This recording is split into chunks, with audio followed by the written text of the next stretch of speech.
ginawa kong sentro sa lahat ng desisyon ko, si Lord. Ganito isipin mo, yung pinagsimulan ko, namumulot ako ng basura dati.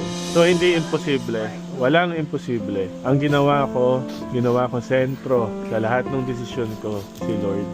At si Lord yung nag-guide sa akin kung ano yung mga tamang desisyon na gagawin ko sa buhay ko. Sometimes kasi hindi ibibigay ni Lord kung ano yung dinadasal natin kapag alam niyang ikakapahamak natin. Kapag hindi pa tayo ready.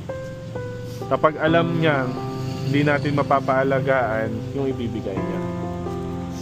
So kailangan talaga isuko mo muna yung lahat sa Kanya at gawin siyang sentro sa lahat ng desisyon mo. Okay? So sana makatulong sa iyo yan, pang simula mo.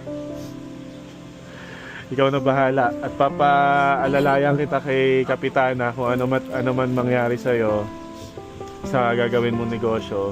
Nandito lang kami sa likod mo.